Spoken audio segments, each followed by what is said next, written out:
Ya, AFC sorot Indonesia yang bisa cetak rekor di kualifikasi Piala Dunia. Dan sudah nonton rekaman laga Filipina, JICS ogah anggap remeh. Yang terakhir, Sumarji berharap timnas Indonesia habis-habisan melawan Filipina. Simak selengkapnya di sini hanya di Kamus Bola bersama saya untuk Anda.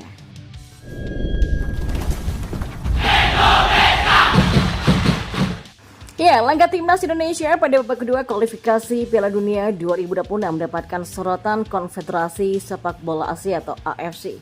Timnas Indonesia sedang berjuang melaju ke babak ketiga kualifikasi Piala Dunia 2026.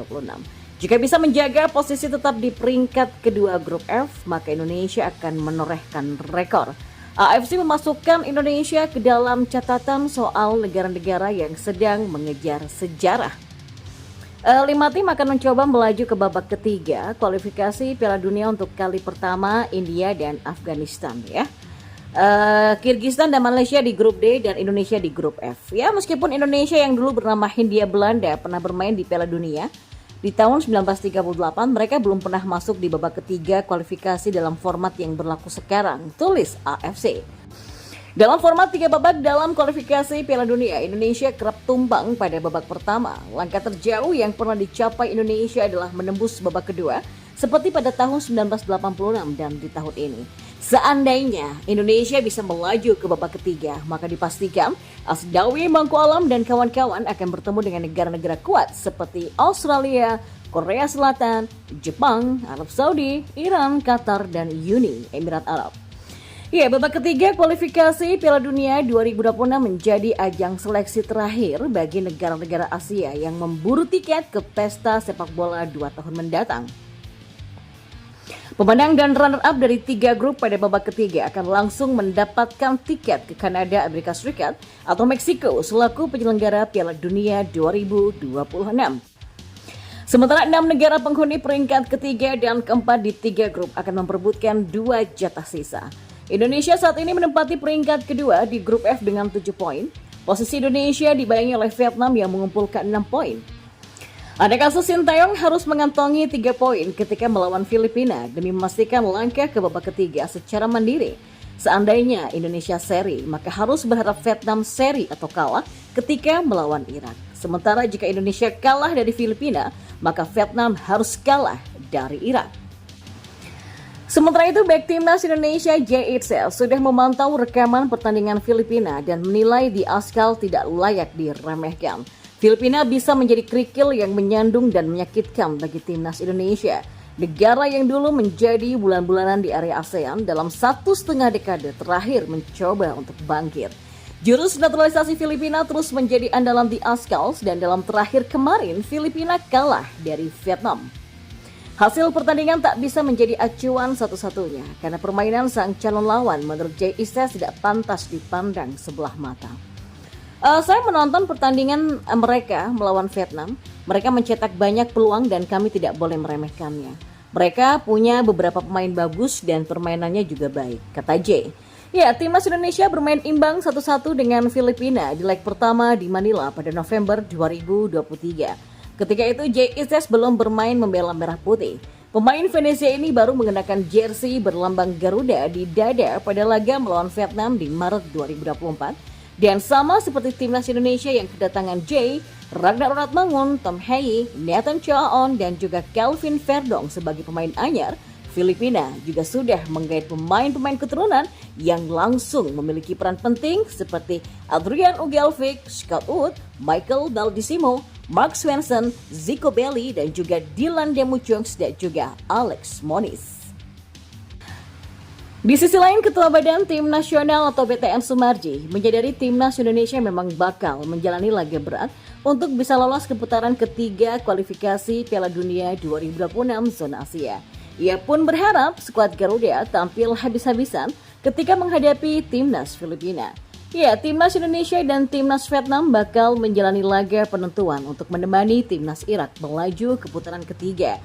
Dan menjelang laga nanti, timnas Indonesia sudah melakukan latihan di Stadion Madia pada Minggu 9 Juni malam.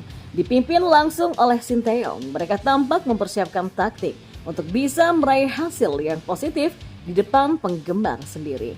Sumarji menyadari timnas Indonesia bakal menjalani pertandingan berat untuk menghadapi Filipina karena beban untuk lolos ke babak selanjutnya. Ia menjelaskan para pemain sudah mempersiapkan diri setelah kekalahan dari Irak.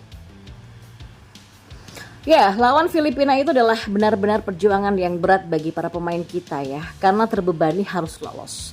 Maka targetnya itu sesuai dengan target ketua umum dan target semuanya yang menginginkan untuk lolos. Maka betul-betul para pemain sudah mempersiapkan dari sejak kemarin kita kalah dari Irak, kata Sumarji. Lebih lanjut, COO Bayangkara FC ini mengatakan sudah mempersiapkan semua dengan baik untuk laga timnas Indonesia menghadapi Filipina. Kekalahan dari Irak memberikan dampak yang cukup besar, tetapi seluruh penggawa timnas Indonesia sudah mempersiapkan diri dengan baik. Ya, persiapan tentu sudah dipersiapkan oleh Coach Sintayong dengan baik ya. Baik dari strategi, fisik dan juga tentunya mental, ucap Sumarji. Dia menambahkan, berkaitan dengan kekalahan kemarin kan tentu berdampak pada mental para pemain juga.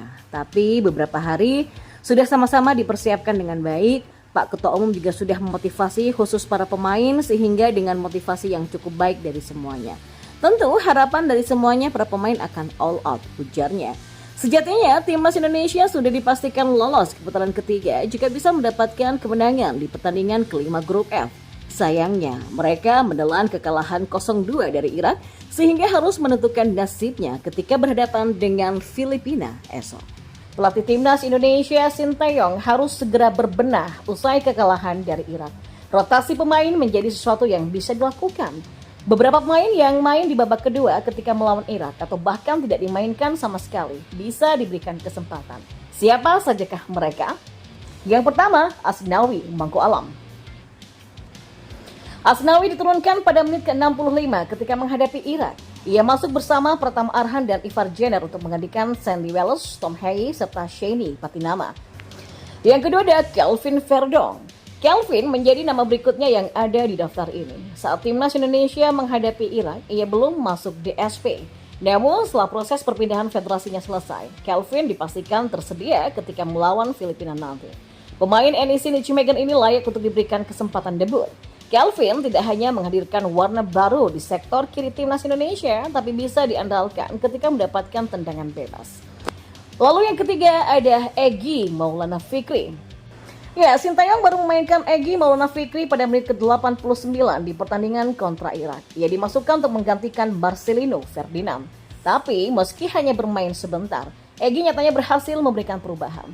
Pergerakan dan kemampuan individunya bisa dimaksimalkan ketika melawan Filipina. Lalu yang keempat ada Jay Itzes. Ya, dengan nama terakhir di daftar ini tentu saja ada Bang Jay. Dengan absennya Jordi Amat karena terkena kartu merah, Jay tentu menjadi opsi pengganti pertama. Jay bisa dipasang sebagai pendamping Rizky Ridho dan Justin Hubner atau Sandy Wallace dalam formasi 3-4-3. Kemampuan back Venezia ini sudah tidak perlu diragukan. Selain kuat dalam bertahan, Jay juga bisa diandalkan sebagai pencetak gol. Dengan tubuh jangkungnya, ia dapat menjadi ancaman serius ketika timnas Indonesia mendapatkan tendangan penjuru atau sepak pojok.